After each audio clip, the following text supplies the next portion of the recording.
संदीप ने अपनी माँ के कहने पर गांव में शादी कर ली थी। लड़की का नाम था सुनीता। माँ का कहना था एकदम मॉडर्न बहू नहीं होनी चाहिए, लेकिन उन्हें नहीं पता था कि गांव से आने वाली बहू सुंदर सुशील तो होगी और उसको गांव से बाहर भी निकाल लाएंगे, लेकिन उसके अंदर का गांव कैसे बाहर निकलेगा।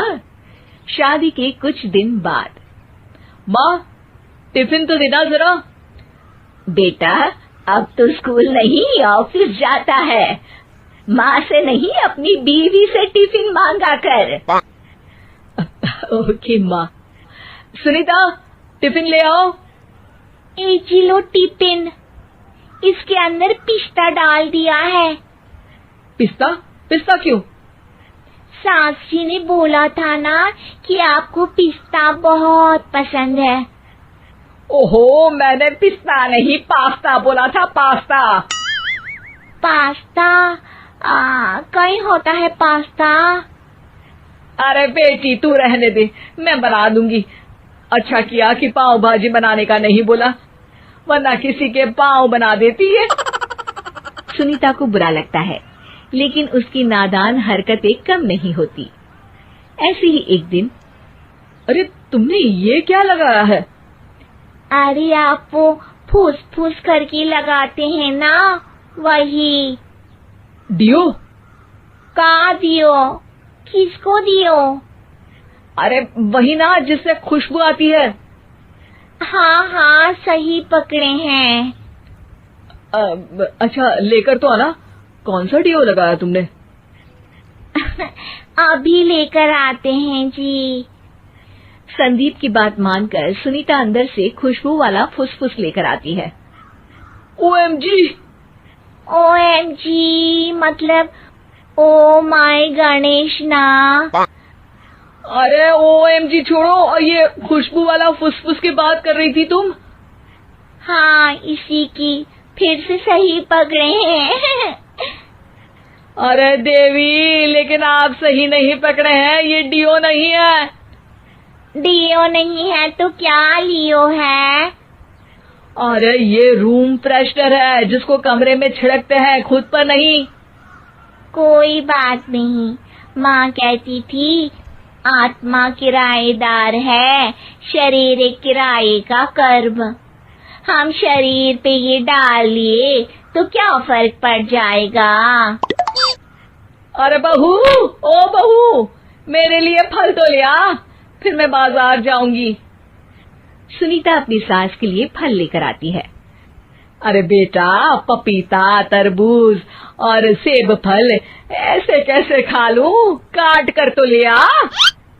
माँ जी, मेरे गांव में तो खेत से उठा के सीधा खा लेते हैं। अरे ये तेरा गांव नहीं है ना। अरे संदीप, तू ही कुछ समझा देना इसको बेटा। मैं कैसे समझाऊं माँ, ये तो माइक्रोवेव को भी भट्टी बोलती है। कल मैंने बोला हाय कैसी हो, तो बोलती है किसी को हाय नहीं लगानी चाहिए।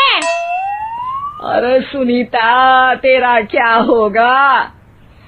अभी तो कैसे बताऊं माँ जी, अभी हम कुछ करेंगे फिर पता चलेगा क्या होगा, लड़का या लड़की। हे भगवान, कहाँ से आ गई है? रामपुर से जी, आप ही तो लेकर आए थे मुझे। अरे मुझे माफ कर दो। पहले कोई गलती तो करिए जी, आपकी तो सारी गलती माफ कर देंगे हम। हाँ अरे बहू, मेरी बात सुन। फल यानी कि फ्रूट जब भी लाए ना तो काट कर लाना, ठीक है? जी ठीक है माँ जी, फल यानी फ्रूट यानी काट के लाऊंगी। सुनीता रोज ही कोई ऐसी हरकत कर देती जिसकी वजह से उसे घर में दो बातें सुननी पड़ती। एक दिन, माँ, मेरे बॉस घर पर आने वाले हैं शाम को। उनका बर्थडे है, फैमिली साथ नहीं रहती उनके, तो यही पार्टी कर लेंगे। उनको अच्छा लगा तो शायद मेरा प्रमोशन भी हो जाएगा। मैं ना फ्रूट केक लाकर फ्रिज में रख दूंगी और तेरे साथ आज खाना मैं बनाऊंगी, ताकि जब साहब आए तो खाने में कोई गड़बड़ ना हो।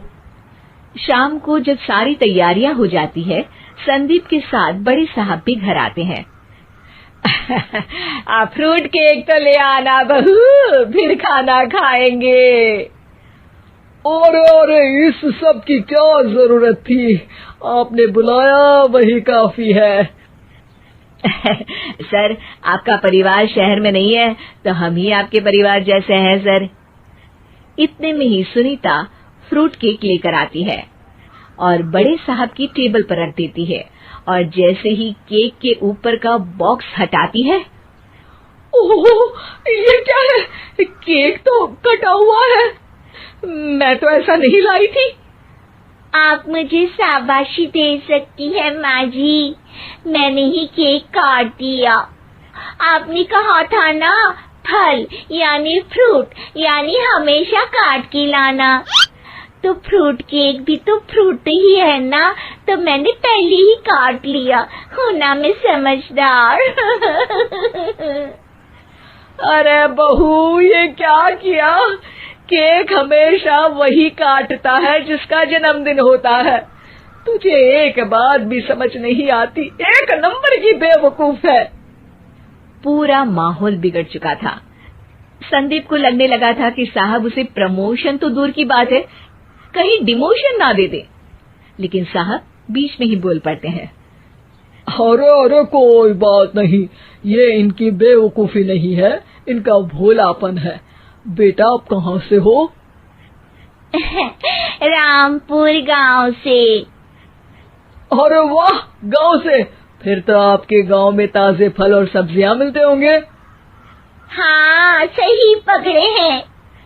हम तो काटते भी नहीं, सीधा खा लेते हैं। मैं ना एक बार तुम्हारे गांव घूमने जरूर चलूंगा। क्यों संदीप, ले चलोगे ना? मुझे गांव घूमना बहुत पसंद है। बस फिर क्या था, संदीप और सास दोनों खुश हो गए, क्योंकि साहब को सुनीता ने गांव की बात करके खुश कर दिया था। अब संदीप का प्रमोशन पक्का था। शिक्षा, कभी भी किसी भी गलती पर घबराना नहीं चाहिए। हो सकता है कि उस गलती की वजह से आगे बड़ा फायदा हो जाए।